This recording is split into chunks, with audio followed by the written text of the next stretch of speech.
Today, we're going to be checking out the cross preamp pedal from Master Effects.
So Master Effects at this point is probably most known for making a bunch of cool recreations of older gear used by various metal players over the years, especially preamps of amplifiers. And this one's no different. It is based off of the preamp for the GH100TI, the old Laney Tony Iommi signature amplifier. And I mean, who doesn't love Tony Iommi and Black Sabbath, right? So it's pretty cool. They offered to send this over for me to check out. And of course I said yeah, because I'm a huge Black Sabbath fan. I mean, they were the metal band that got me interested in metal way back in the day. I started with the OGs before going to like Metallica, Slayer, anything else. I was very much listening to a best of Black Sabbath album that I just loved. So the features of the pedal are basically the same features you'd find on the amplifier. You have your 3-band EQ, of course, bass, middle, treble. You have a presence control, you have a gain control, you have a volume control, but then you have a couple of toggle switches.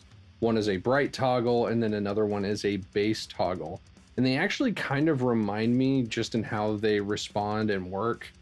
It reminds me a lot of the push-pulls that you'd find on a Laney AOR, because I've owned a couple of those, and when you would pull out on one of the frequency spectrums for like treble or bass or middle, it would really boost that frequency.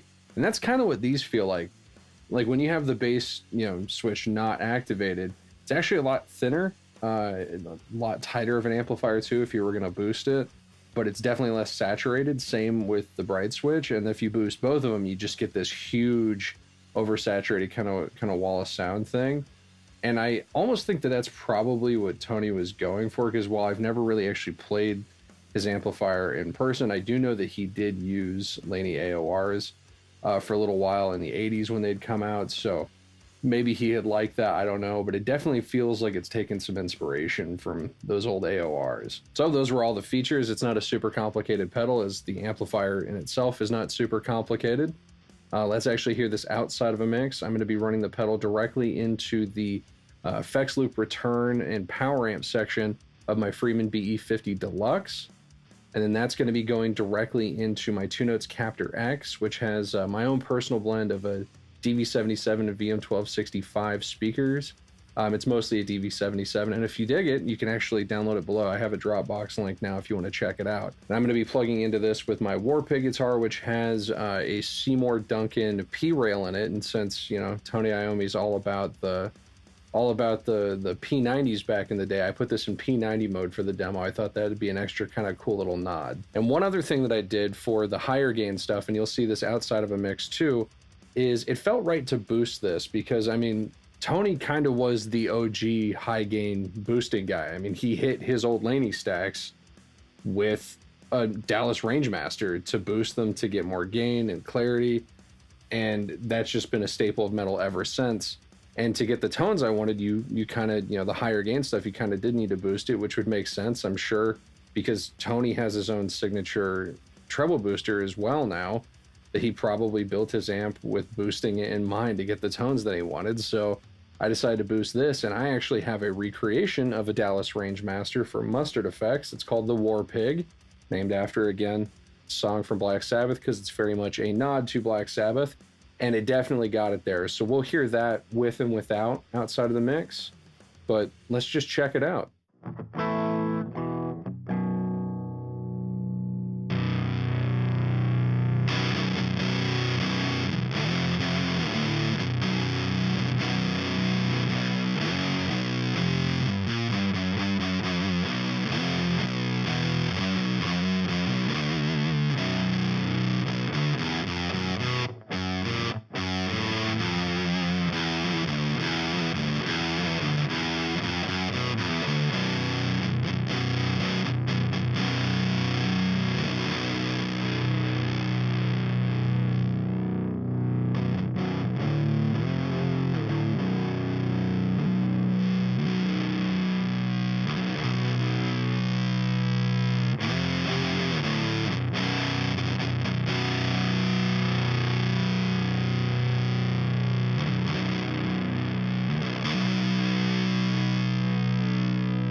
So pretty cool pedal, right? I think it definitely nails the vibe. It's definitely not a modern sound, but it's not supposed to be. I mean, Tony's the original. He's old school, like the definition of old school. So I knew going into it wasn't going to be modern, but it it sounds cool. It definitely gets doomy and sludgy and does that Sabbath thing. And I couldn't help but just play some Sabbath riffs on it when I first just plugged it in and got it dialed in. And like I said, I think it sounds really cool with that Dallas Rangemaster clone I have, the War Pig. And I think actually if you hit it with like a tube screamer and stuff too, you can get other really cool results with it that maybe are slightly more modern, but not really. Just just a little bit tighter, a little less sludgy. But overall, I think the thing's cool. I hope you heard what I was talking about with the bass and bright switch on it, kind of being like an AOR, if you're familiar with those, where it just really boosts that frequency spectrum and gets more saturated and kind of over the top. I think